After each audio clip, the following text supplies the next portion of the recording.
నమస్కారం అందరికీ. మరొక ఎపిసోడ్‌తో, అధ్యాయం పారాయణంతో శ్రీ సాయి సచ్చరిత్ర స్టార్ట్ చేస్తున్నాం. ఓం గణేశాయ నమః, సరస్వతాయ నమః, గురు దత్తాత్రేయ నమః, గురు బ్రహ్మ, గురు విష్ణు, గురుదేవ మహేశ్వర, గురు సాక్షాత్ పరబ్రహ్మ తస్మై శ్రీ గురవే నమః. సదానంబరక్షస్య మూలాదివాసాత్ సుధా శ్రావణంతపమత్యం ప్రియంతం తలుం కల్పవృక్షాదికం సాధయంత నమామీశ్వరం సద్గురుం సాయినాథం. శ్రీ సమర్థ సద్గురు సాయినాథాయ నమః. ముందుగా మా గురువుగారు అయినటువంటి శ్రీ కృష్ణ గురూజీ గారికి పాదాభివందనం చేస్తూ ఈరోజు పారాయణాన్ని స్టార్ట్ చేద్దాం. శ్రీ సాయి సచ్చరిత్రము తెలుగు పారాయణం.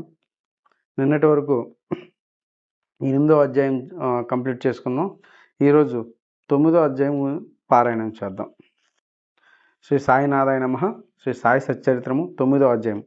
ఈ అధ్యాయంలో షిరిడి యాత్ర యొక్క లక్షణములు, తాత్యా కో పాటిల్ ఐరోపా దేశస్థుని ఉద్దంతము, భిక్ష యొక్క ఆవశ్యకత, భక్తుల అనుభవములు, తడ్కట్ కుటుంబం, ఆత్మారాముని భార్య, బాబాకు సంతుష్టి భోజనం పెట్టుట ఎట్లు నీతి. షిరిడి యాత్ర యొక్క ముఖ్య లక్షణాలు. షిరిడి సందర్శనంలో యొక్క ప్రత్యేక విశేషమైన బాబా అనుమతి లేనిదే ఎవ్వరూ షిరిడి విడవలేకుండిరి. బాబా అనుమతి లేనిదే ఎవరైనా షిరిడి విడిచి వెళ్ళినచో వారు ఊహించిన కష్టములు కొని తెచ్చుకున్న వారు కూర్చుండిరి. బాబా ఎవరినైనా బయలుదేరుడని సెలవిచ్చిన తరువాతే ఇక షిరిడిలో ఉండరాదు. సెలవు తీసుకున్నట్టుకు బాబా వద్దకు భక్తులు పోయినప్పుడు బాబా వారికి స్పష్టంగానో లేక సూచనప్రాయముగానో కొన్ని సలహాలను నిచ్చుచుండేవారు. బాబా ఆదేశానుసారం నడిచి తీరవలను. వ్యతిరేకంగా పోయినచో ప్రమాదం లేవో తప్పక వచ్చుచుండేవి. ఈ దిగువ అట్టి ఉదాహరణలు కొన్ని ఇచ్చుచున్నాను. సో గురువుగారు ఏదైతే ఆజ్ఞాపిస్తారో దానికి ఎదురు వెళ్ళకూడదు. ఎదురు వెళ్తే కష్టాలు ఎలా ఉంటాయో నాకు కాస్త ఎక్స్పీరియన్స్ ఉంది. తాత్యా కో పాటిల్. తాత్యా కోతే పాటిల్ ఒకనాడు టాంగాలో కోపర్గాం జరుగు సంతకు బయలుదేరాను. హడావిడిగా మసీదుకు వచ్చి బాబాకు నమస్కరించి కోపర్గాం సంతకు పోచుండని చెప్పాను. బాబా అతనితో తొందర పడవద్దు, కొంచెం ఆగుము, సంత సంగతి అటుండ, నువ్వు ఊరు విడిచి అసలు బయటికి ఎక్కడానికి పోవలదు అని అనను. సంతకు వెళ్ళవాలని తాత్య ఆతురతను చూసి కనీసం శ్యామ మాధవ దేశరాజుని వెంట తీసుకొని పొమ్మని బాబా చెప్పాను. బాబా మాటలను లెక్క చేయక తాత్య హుటాహుటిన టాంగా ఎక్కి కోపర్గాం బయలుదేరాను. టాంగాకు కట్టిన 2 గుర్రంలో ఒకటి 300 రూపాయలు ఖరీదు పెట్టిగా కొత్తగా కొన్నది, మిక్కిలి చురుకైనది. షిరిడి వదిలి షావుల్ విహార్ దాటిన వెంటనే అది మిక్కిలి వడిగా పరిగెత్తి సాగాను. కొంత దూరం పిమ్మట కాలు మడతబడి అది కూలబడెను. తాత్యాకు పెద్ద దెబ్బ ఏమీ తగలలేదు, కానీ తల్లి వలె ప్రేమతో బాబా చెప్పిన సలహా జ్ఞప్తికి వచ్చాను. మరొకప్పుడు కూడా ఇటులనే బాబా ఆజ్ఞ వ్యతిరేకించి కొల్వారు గ్రామంకు ప్రయాణమై దారిలో టాంగా ప్రమాదంకు గురయ్యాను. ఐరోపా దేశస్థుని ఉదంతము. బొంబాయి నుండి ఐరోపా దేశస్థుడు ఒకడు ఏదో ఉద్దేశంతో బాబా దర్శనార్థం షిరిడీకి వచ్చాను. తనతో నానా సాహెబ్ చాందోర్కర్ వద్ద నుంచి తనను గూర్చుని ఒక పరిచయ పత్రము కూడా తెచ్చాను. అతని కొరకు ఒక ప్రత్యేక గుడారం వేసి అందులో సౌకర్యంగా బస ఏర్పాటు చేసిరి. బాబా ముందు మోకరిల్లి వారి చేతిని ముద్దాడవలనని కోరికతో అతడు 3 సార్లు మసీదులో ప్రవేశింప యత్నించెను. కానీ బాబా అతన్ని మసీదులో ప్రవేశించుటకు నిషేధించెను. క్రిందుగా మసీదు ముందు గల బహిరంగ ఆవరణంలో కూర్చొని తమను దర్శించుకోమనుచుండిరి. అతడు తనకు జరిగిన మర్యాదకు అసంతుష్టిపడి వెంటనే షిరిడి విడవాలని నిశ్చయించుకొనెను. బాబా సెలవు పొందుటకు వచ్చాను. తొందరపడక మరుసటి దినం పొమ్మని బాబా చెప్పాను. తక్కిన వారు కూడా బాబా ఆదేశం పాటించమని సలహా ఇచ్చారు. ఆ సలహాను ఖాతరు చేయక అతడు టాంగా ఎక్కి షిరిడి నుండి బయలుదేరాను. మొదటి గుర్రములు బాగానే పరిగెత్తినవి. సావుల్ విహార్ దాటిన కొద్దిసేపటికే యొక్క సైకిల్ అతని టాంగాకు ఎదురొచ్చాను. దాన్ని చూసి గుర్రములు బెదిరినవి. టాంగా తలకిందులయ్యాను. పెద్ద మనిషి కిందపడి రోడ్డుపై కొంత దూరము ఏడవబడను. ఫలితముగా గాయములను బాగు చేసుకున్నట్టుగా కోపర్గాంలో ఆసుపత్రి పాలయ్యాను. ఇటువంటి అనేక సంఘటనల మూలమున బాబా ఆజ్ఞను ధిక్కరించి వారు ప్రమాదమును పాలవుదురని, బాబా ఆజ్ఞానుసారం పోవు సురక్షిత నుందురని జనులు గ్రహించిరి. భిక్ష యొక్క ఆవశ్యకత. బాబాయే భగవంతుడనిచో వారు భిక్షాటనముచే జీవితమంతయు గడపనేలా అను సందేహము చాలామంది కలుగవచ్చును. దీనికి 1 భిక్షాటనం చేసి జీవించే హక్కు ఎవరు కలదు? పంచసూనములు వాణ్ణి పోగొట్టుకొని మార్గమేది అను 2 ప్రశ్నలకు వచ్చు సమాధానపడును. సంతానము ధనము కీర్తి సంపాదించుట ఎంత అపేక్ష వదులుకొని సన్యసించువారు భిక్షాటనమిచ్చి జీవించవచ్చునని మన శాస్త్రములు ఘోషించుచున్నవి. వారు ఇంటి వద్ద వంట ప్రయత్నములు చేసుకొని తినలేరు. వారికి భోజనం పెట్టు బాధ్యత గృహస్థులపై గలదు. సాయిబాబా గృహస్థుడు కారు, వనప్రస్థుడు కూడా కారు. వారు అస్థిలిత బ్రహ్మచారులు. బాల్యం నుంచి బ్రహ్మచర్యంని అవలంబించుచుండిరి. ఈ సకల జగత్తంతయు వారి గృహమే. ఈ జగత్తునకు వారు కారణభూతులు. వారిపై జగత్తు ఆధారపడి ఉన్నది. వారు పరబ్రహ్మ స్వరూపులు కాబట్టి వారికి భిక్షాటన చేయు హక్కు సంపూర్ణముగా గలదు. పంచశూన్యములు వానిని తప్పించుకునే మార్గంలో ఆలోచింతుము. భోజన పదార్థం తయారు చేసుటకు గృహస్థులు 5 పనులు తప్పక చేయవలను. అవి ఏవనగా దంచుట లేక రుబ్బుట, విసురుట, పాత్రలు తోముట, ఇండ్లు ఊడ్చుట, తుడుచుట, పొయ్యి అంటించుట. ఈ 5 పనులు చేయనప్పుడు క్రిమికీటకాదులు మరణించక తప్పదు. గృహస్థులు ఈ పాపమును అనుభవించవలను. ఈ పాప పరిహారము మన శాస్త్రంలో 6 మార్గములు ప్రబోధించినవి. బ్రహ్మయజ్ఞము, వేదాధ్యయనము, పితృయజ్ఞము, దేవయజ్ఞము, భూతయజ్ఞము, అతిథి యజ్ఞము. శాస్త్రములు విధించిన ఈ యజ్ఞము నిర్వర్తించినచో గృహస్థులు మనసుల పాపరహితము కలుగును. మోక్ష సాధనముకు ఆత్మ సాక్షాత్కారమునకు ఇవి తోడ్పడను. బాబా ఇంటింటికి వెళ్ళి భిక్ష అడుగుటలో ఈ గృహస్థులకు వారు చేయవలసిన కర్మను బాబా జ్ఞప్తికి తెచ్చినట్లున్నది. తమ ఇంటి గుమ్మం వద్దనే ఇంత గొప్ప ప్రబోధమును పొందిన షిరిడి ప్రజలంతటి ధన్యులు. నిజమే కదా. భక్తుల అనుభవాలు. శ్రీకృష్ణుడు భగవద్గీత 9వ అధ్యాయంలో 26వ శ్లోకంలో అందు భక్తి శ్రద్ధలతో ఎవరిని పత్రము కానీ, పుష్పము కానీ, ఫలము కానీ లేదా నీరు కానీ అర్పించినచో దాన్ని గ్రహించదను అని అన్నాడు. సాయిబాబాకు సంబంధించి ఇంకా సంతోషదాయకమగు విశేషమైన తమ భక్తుడు ఏదైనా తమకు సమర్పించవాలనుకొని ఏ కారణం చేతన ఆ సంగతి మర్చినచో అట్టి వానికి బాబా విషయం జ్ఞాపకం చేసి ఆ నివేదనను గ్రహించి ఆశీర్వదించేవారు. అట్టి ఉదాహరణలు కొన్ని ఈ క్రింద చెబుతున్నాను. తార్కడ్ కుటుంబం.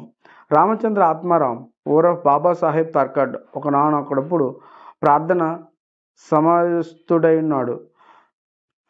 తర్వాత బాబాకు ప్రియభక్తుడైనాడు. వారిని భార్యాపుత్రులు కూడా బాబాను మిక్కిలి ప్రేమించుచుండిరి. ఒకసారి తల్లి కొడుకులు షిరిడీ పోయి వచ్చుట వేసవి సెలవులు గడపవాలని నిర్ణయించిరి. షిరిడీ పోవుట సంతోషదాయకమైనను కొడుకు మాత్రము దాన్ని మనస్ఫూర్తిగా ఇష్టపడలేదు. కారణం ఏమనగా తన తండ్రి ప్రార్థన సమాజమునకు చెందినవాడవచ్చే ఇంటి వద్ద బాబా యొక్క పూజ సరిగ్గా చేయకపోవచ్చునని సంశయించను. కానీ బాబా పూజను తాను నియమానుసారం సక్రమంగా చేసేదనని తండ్రి వాగ్దానం చేయుటచే బయలుదేరను. శుక్రవారం రాత్రి తల్లి కొడుకులు బయలుదేరి షిరిడీకి వచ్చారు. ఆ మరుసటి దినము శనివారం నాడు తండ్రి తార్కడ్ పెందరాడకనే నిద్రలేచి స్నానం చేసి పూజను ప్రారంభించుటకు ముందుగా బాబా పటమును సాష్టాంగ నమస్కారం చేసి ఏదో లాంఛనం వలె కాక తన కుమారుడు చేయనట్లు పూజను శ్రద్ధగా తనచే చేయింపవలసిందని ప్రార్థించను. ఆనాటి పూజను సమాప్తి చేసి నైవేద్యం కళాఖండను అర్పించను. భోజన సమయం ముందు దాన్ని పంచిపెట్టెను. ఆనాటి సాయంత్రం మరుసటి దినం అనగా ఆదివారం నాడు పూజ అంతయు సవ్యంగా జరుగును. సోమవారం కూడా చక్కగా గడిచెను. ఆత్మారాముడు ఎప్పుడిట్లో పూజ చేసి ఉండలేదు. పూజ అంతయు కొడుకునకు వాగ్దానం చేసినట్లు సరిగ్గా జరుగుచున్నందుకు సంతసించెను. మంగళవారం నాడు పూజను ఎప్పటి వలె సలిపి కచేరీకి పోయాను. మధ్యాహ్నం ఇంటికి వచ్చే భోజనం కూర్చున్నప్పుడు అక్కడ ప్రసాదం లేకుండా గమనించాను. నౌకర్ను అడగగా ఆనాడు నైవేద్యం మిచ్చుట మరుచుటచే ప్రసాదం లేదని బదులు చెప్పాను. ఈ సంగతి వినగానే భోజనం కూర్చున్న ఆత్మారాం వెంటనే లేచి బాబా పటముకు సాష్టాంగ నమస్కారం చేసి బాబాను క్షమాపణ కోరాను. బాబా తనకు విషయం జ్ఞప్తికి తేనందుకు నిందించాను. ఈ సంగతులన్నిటికీ షిరిడీలో ఉన్న తన కొడుకునకు రాసి బాబా క్షమాపణ వేడుకొనను. ఇది బాంద్రాలో మంగళవారం మధ్యాహ్నం సుమారు 12 గంటలు జరిగాను. అదే సమయంలో షిరిడీ మధ్యాహ్నహారతి ప్రారంభించుటకు ముందు ఆత్మారాముని భార్యతో ఎట్లను, తల్లి ఏమైనా తినవలను ఉద్దేశంతో బాంద్రాలో మీ ఇంటికి పోయినాను. తలుపు తాళం వేసి ఉన్నను. ఎలాగో లోపల ప్రవేశించి తిని కానీ అక్కడ తిండికి ఏమీ లేకపోవచ్చే తిరిగి వచ్చి తినను.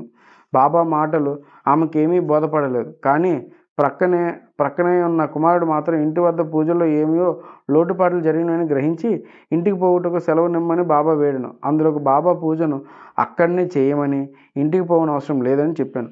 వెంటనే కొడుకు షిరిడీలో జరిగిన విషయమంతా వివరంగా తండ్రికి ఉత్తరం రాసి బాబా పూజను అశ్రద్ధ చేయవద్దని వేడుకొన్నాను. ఈ 2 ఉత్తరములు ఒకటికొకటి మధ్య మార్గంలో తటస్థపడి తమ గమ్యస్థానంలో చేరను. ఇది ఆశ్చర్యం కదా. ఆత్మారాముని భార్య. ఇంకా ఆత్మారాముని భార్య విషయము. ఆమె ఒక 3 పదార్థములు బాబాకు నైవేద్యం పెట్టుటకు సంకల్పించుకొనెను. అవి వంకాయ పెరుగు పచ్చడి, వంకాయ వేపుడు కూర, పేడ. బాబా వీనెట్లా గ్రహించదో చూచెదము. బాంద్రా నివాసి రఘువీర భాస్కరరావు పురందరు బాబాకు మిక్కిలి భక్తుడు. అతను ఒకనాడు భార్యతో షిరిడి బయలుదేరుచుండెను. ఆత్మారాముని భార్య పెద్ద వంకాయలు 2 మిగిలి ప్రేమతో తెచ్చి పురంధరుని భార్యకి చేతికిచ్చి, యొక్క వంకాయతో పెరుగు పచ్చడి, రెండవ దాన్ని వేపుడు చేసి బాబాకు వడ్డించబడెను. షిరిడి చేరిన వెంటనే పురంధరు భార్య వంకాయ పచ్చడి మాత్రం చేసి బాబాకు భోజనంకు కూర్చున్నప్పుడు తీసుకొని వెళ్ళను. బాబా ఆ పచ్చడి చాలా రుచిగా నుండెను, కానీ దాని అందరికీ పంచిపెట్టను. వెంటనే తన వంకాయ వేపుడు కూడా అప్పుడే కావాలని బాబా అడిగాను. ఈ సంగతి భక్తులు రాధాకృష్ణమయ్యకి తెలియపరిచింది. అది వంకాయల కాలం కాదు గనుక కేమియో తోచచుకుండెను. వంకాయలు ఇట్టు సంపాదించుట అనేది ఆమెకి సమస్యగా మారాను. వంకాయ పచ్చడి తెచ్చింది ఎవరని కనుగొనగా పురంధరుని భార్య తెలియచే వంకాయ వేపుడు కూడా ఆమె చేసి పెట్టవాలని ఆమెకు కబురంపిరి. అప్పుడు అందరికీ వంకాయ వేపుడును బాబా ఎందులకు కోరికో తెలిసింది. బాబా సర్వజ్ఞతకు అందరూ ఆశ్చర్యపడిరి. 1915 డిసెంబర్లో గోవింద బలరాం మాన్కర్ అనువాడు షిరిడీకి పోయి తన తండ్రికి ఉత్తర క్రియలు చేయవలనుకున్నాను. ప్రయాణమునకు పూర్వం అంతా ఆత్మారాముని వద్దకు వచ్చాను. ఆత్మారాం భార్య బాబా కోరికమైకి పంపవలసిన ఇల్లంతయు వెదికాను, కానీ ఎక్కడ పేడ తప్ప ఏమీ కనిపించలేదు. ఆ పేడ కూడా ఇప్పటికే బాబాకు నైవేద్యంగా సమర్పించబడి ఉండెను. తండ్రి మరణించుటచే గోవిందుడు విచారగ్రస్తుడై ఉండెను, కానీ బాబా అందున్న భక్తి ప్రేమలచే ఆమె ఆ పేడను అతని ద్వారా పంపాను. బాబా దాన్ని పుచ్చుకొని తినునని నమ్మి ఉండెను. గోవిందుడు షిరిడి చేరెను, బాబాను దర్శించను, కానీ పేడ తీసుకుని వెళ్ళుట మరిచెను. బాబా అప్పటికే ఊరుకుండాను. సాయంత్రం బాబా దర్శనంకి వెళ్ళినప్పుడు కూడా అతడు పేడ తీసుకొని పోవటం మర్చెను. అప్పుడు బాబా ఓపిక పట్టుకొని తన కొరకేమీ తెచ్చావని అడిగాను. ఏమీ తీసుకురాలేదని గోవిందుడు జవాబు ఇచ్చిన వెంటనే బాబా, నీవు ఇంటి వద్ద బయలుదేరినప్పుడు ఆత్మారాముని భార్య నా కొరకు నీ చేతికి మిఠాయి ఇవ్వలేదా అని అడిగాను. కుర్రవాడది అంతయు జ్ఞప్తికి తెచ్చుకొని సిగ్గుపడాను. బాబాను క్షమాపణ కోరాను. బసకు పరిగెత్తి పేడను తెచ్చి బాబా చేతికి ఇచ్చాను. చేతిలో పడిన వెంటనే బాబా దాన్ని గుడుక్కుని మింగను. ఈ విధంగా ఆత్మారాముని భార్య యొక్క భక్తిని బాబా ప్రీతిపూర్వకంగా స్వీకరించాను. నా భక్తులు నన్ను ఎట్లు భావించారో నేను వారిని ఆ విధముగానే అనుగ్రహించును. ఇది గీతావాక్యము 4వ అధ్యాయం 11లో నిరూపించను. బాబాకు సంతుష్టిగా భోజనం పెట్టుట ఎట్లు. ఒకప్పుడు ఆత్మారాం తార్కట్ భార్య షిరిడీలో ఒక ఇంటి వద్ద దిగాను. మధ్యాహ్నం భోజనము తయారయ్యాను. అందరికీ వడ్డించిరి. ఆకలితో ఉన్న కుక్క ఒకటి వచ్చి మురుగుట ప్రారంభించాను. వెంటనే తార్కట్ భార్య లేచి ఒక రొట్టె ముక్కను విసిరాను. ఆ కుక్క ఎంత మక్కువగా ఆ రొట్టె ముక్కను తినను. ఆనాడు సాయంకాలం ఆమె మసీదును పోగా బాబా ఆమెకు నెట్లను, తల్లి, నాకు కడుపు నిండా గొంతు వరకు భోజనం పెట్టినావు. నీవు నా జీవశక్తులు సంతృష్టి చెందినవి. ఎల్లప్పుడూ ఇట్లనే చేయుము. ఇది నీ సంగతి కలుగజేయును. ఈ మసీదులో కూర్చుండి నన్నడు అసత్యం ఆడను. నా యందిట్లే దయించుము. మొదట ఆకలితో ఉన్న జీవికి భోజనం పెట్టిన పిమ్మట నీవు భుజించుము. దీన్ని జాగ్రత్తగా జ్ఞప్తి కొందుకొనుము. ఇదంతా ఆమెకేమీయో బాధపడలేదు. కావున ఆమె ఎట్లా జవాబిచ్చాను, బాబా, నేను నీకెట్లా భోజనం పెట్టగలను?